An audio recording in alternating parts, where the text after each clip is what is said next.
कल्याण डोंबिवलीमध्ये गेल्या 5 दिवसांपासून सुरू असलेल्या मुसळधार पावसाने महापालिकेच्या नाले सफाईच्या दाव्याची पोलखोल केलेली आहे। शहरातल्या अनेक मुख्य रस्ते आणि ड्रेनेज लाईन्स पाण्याखाली गेल्यामुळे ठिकठिकाणी पाणी साचलेलं असून नागरिकांना जीव धोक्यात घालून प्रवास करावा लागतोय।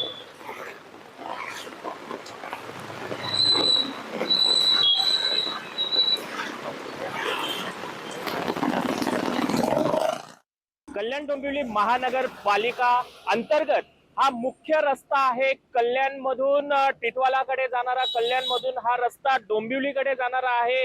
या मुख्य रस्त्यामध्ये दररोज हजारो वाहने ही वर्दळ असते, मात्र या रस्त्यावरती आता पाणी साचलेलं आहे। या रस्त्याला तलावाचे स्वरूप निर्माण झालेलं आहे।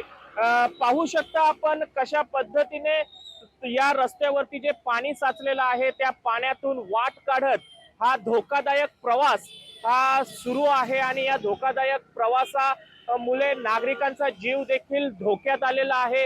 काही वेळेस आपण डायव्हर्शन झालेली जी वाहने आहेत ती देखील पाहू शकता। काही वाहने ही या तलाव साचलेल्या पाण्यात बंद पडत आहेत।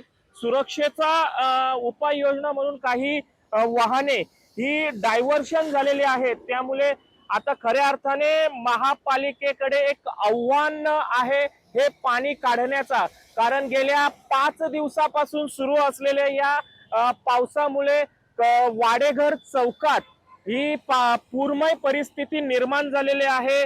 कल्याण डोंबिवलीच्या या 5 दिवसापासून सुरू असलेल्या पावसामुळे अक्षरशः कल्याण डोंबिवली शहरातील रस्त्यांचे असतील किंवा रस्त्यावरती खड्डे असतील किंवा त्याचबरोबर हे ड्रेनेज लाईन असेल, या ड्रेनेज लाईन मधून पाणी हे विसर्जन होत नसल्यामुळे हा संपूर्ण पाण्याचा फ्लो आहे तो रस्त्यावर साचत आहे। महापालिकेपुढे हे आव्हान आहे।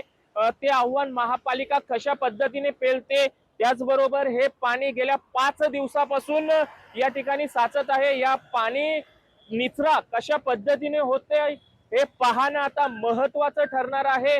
महापालिका हे आव्हान कशा पद्धतीने पेलतय आणि पाण्याचा निचरा हा कशा पद्धतीने करतय हे पाहणे महत्त्वाचं ठरणार आहे। योगेश गोडे, पुढारी न्यूज, कल्याण।